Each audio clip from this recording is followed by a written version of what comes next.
दोस्तों, इस वक्त मौलाना अब्दुल्ला सालिम चतुर्वेदी साहब के टिकट कंफर्म को लेकर चर्चा का माहौल गर्म है। लगातार मौलाना के समर्थक इस बार कह रहे हैं कि एमआईएम का टिकट मौलाना अब्दुल्ला सालिम चतुर्वेदी साहब को अररिया लोकसभा से मिलनी ही चाहिए।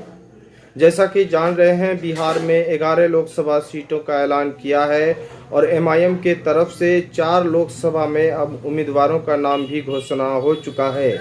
सबसे पहले हम बात करें इस वक्त गया लोकसभा से, जहां पर एमआईएम ने अपना उम्मीदवार रंजन पासवान को बनाया है। रंजन पासवान यानी हिंदू उम्मीदवार को घोषित किया है गया लोकसभा से। वहीं कराकट लोकसभा से प्रियंका चौधरी जो हिंदू महिला उम्मीदवार को उतारा है, वहां पर सबकी निगाहें इस वक्त अररिया लोकसभा पर है। तो अररिया लोकसभा को लेकर लगातार चर्चा का माहौल गर्म है, क्योंकि इस बार अभी तक मौलाना अब्दुल्ला सालिम चतुर्वेदी साहब का टिकट कंफर्म नहीं किया गया है। कुछ लोगों का कहना है कि पहले ही इनके टिकट को लेकर घोषणा कर देनी चाहिए था। क्या इस बार भी मौलाना अब्दुल्ला सालिम चतुर्वेदी के साथ एमआईएम खेला करने के लिए तैयारी में है? लेकिन इस बार सभी लोग यही मांग करते हैं कि मौलाना साहब को ही टिकट मिलनी चाहिए। 2020 में जो विधानसभा चुनाव हुआ, विधानसभा चुनाव के दौरान मौलाना साहब ने कुर्बानी दी और मौलाना साहब की कुर्बानी का नतीजा ये हुआ कि जो कि विधानसभा से एमआईएम के उम्मीदवार बनाए गए शहनवाज आलम एमआईएम के टिकट पर विधायक बने। भले ही वो विधायक बनने के बाद आरजेडी में चले गए, लेकिन एमआईएम को मजबूत करने का काम मौलाना अब्दुल्ला सालिम चतुर्वेदी साहब ने किया है।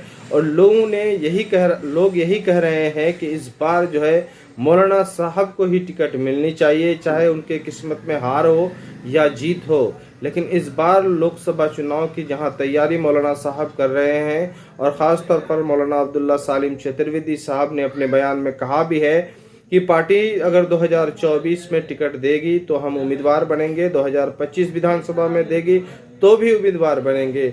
यानी उनका साफ तौर पर कहना है टिकट नहीं भी देगी तो एमआईएम के साथ में है, और टिकट देगी भी तो एमआईएम के साथ में है। तो इस तरह से लोगों का मानना है, और लोग कह भी रहे हैं कि ऐसे लोगों को टिकट देकर चुनाव लड़ाने चाहिए। और एमआईएम की तरफ से अभी कोई फैसला नहीं हुआ है। और जैसा कि जान रहे हैं, अख्तर ईमान साहब ने प्रेस कॉन्फ्रेंस के दौरान ये भी कहा था कि लोकसभा चुनाव में जो भी उम्मीदवारों के नाम घोषणा करेंगे वो खुद राष्ट्रीय अध्यक्ष बैरिस्टर असदुद्दीन ओवैसी साहब ही करेंगे, उनके दिशा निर्देश पर करेंगे, वही चिन्हित कर रहे हैं। और पार्टी में कैंडिडेट के लिए, प्रत्याशी बनने के लिए, उम्मीदवार बनने के लिए लगातार आवेदन आया हुआ है, और सभी लोगों को बारीकी से देखा जा रहा है। साथ ही साथ जिस तरह से सोशल मीडिया में और लोगों के जुबान पर मौलाना साहब के चर्चे हैं, इस बार ऐसा लग रहा है कि किशनगंज और अररिया लोकसभा से एमआईएम को बड़ी कामयाबी मिलने की उम्मीदें हैं। इस वक्त किशनगंज लोकसभा भी काफ़ी चर्चे पर है, जहां पर किशनगंज लोकसभा में जदयू के उम्मीदवार होंगे, कांग्रेस के उम्मीदवार होंगे और एमआईएम के उम्मीदवार।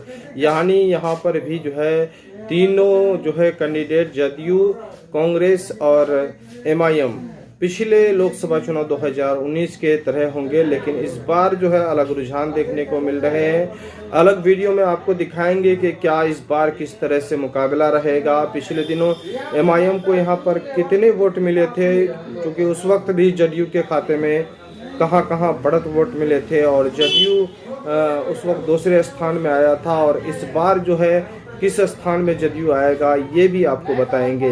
लगातार आप हमारे चैनल द मैसेज न्यूज़ देख रहे हैं तो सबसे पहले हमारे चैनल को सब्सक्राइब कर लें। फेसबुक में देख रहे हैं तो पेज को लाइक, फॉलो और शेयर करें।